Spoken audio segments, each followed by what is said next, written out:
guys hear me, or? Yep. Yeah? Okay. Hi, my name's Brad Cohn. I'm Laura's husband. Yeah, I've been a truck driver for 17 years, and Laura and I have been together for 8 years and married for 6. And I remember her having difficulties, like, with endo right from the beginning of our relationship. In the beginning, I knew nothing about endo. I saw she'd be in lots of pain, usually around her period. So much that we made trips to the emergency, actually, sometimes. And this was very different from my experience with other women in the past. I've never had to make a trip to an emergency during a period ever. So it was pretty scary because I didn't really know what was happening, and she was having just rough times. And it's stressful not knowing how to help someone who's hurting. Not knowing how to help someone who's hurting, and I would see her balled up in the fetal position crying, and I couldn't do anything except to be there with her, and which it just doesn't seem like I'm really doing anything. Obviously I know it is helping just being there, because it's easier to do stuff with other people. And yeah, when I was sitting there with her, holding her hand as she's having a pain, I would think about how awful it must be when no one's with her. Because I'm on the road driving truck, and I know she's going through rough times without me. So,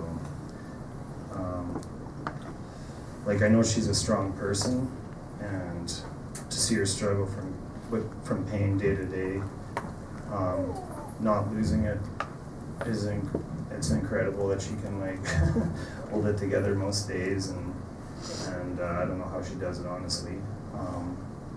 Of course she has worse days than others, but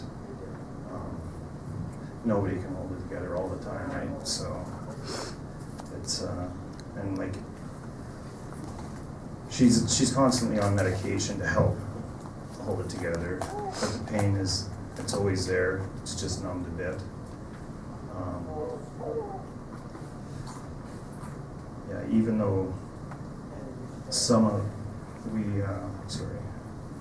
endo's ravaged her body so bad, she takes a lot of meds to function day to day. And luckily I have a job that benefits help us pay for the medication, not all of it, but some of it. And even though some of it's paid for, it's still another payment we have to pay for no matter what. Like, we can't skip. Like, she needs her medication. Like, you can't just leave it. And this just adds stress to our lives. The endo has created a situation where she's unable to work. And a little over a year ago, she was pretty much bedridden. And we needed to get surgery, and there was no options in Canada where we could get it quick enough, just because she was just basically medicated just to live. She couldn't get out of bed, really, or if she did, she was so medicated she didn't even remember some of the things we were doing and stuff like that. So we ended up going to the United States for surgery, getting it done there, and this ended up costing a lot of money, which we were really lucky to have my father-in-law pay for that, because we did not have money for that. And through all this, we've ended up having to sell our house, and we're actually living with my father-in-law, and he's been awesome through all this to help us out. Yeah, like, because of endo, our lives are turned upside down. It's not how we envisioned our lives, but we try to make the best of it. And there just needs to be more support, more specialists, and more awareness so that women can get earlier and better treatment.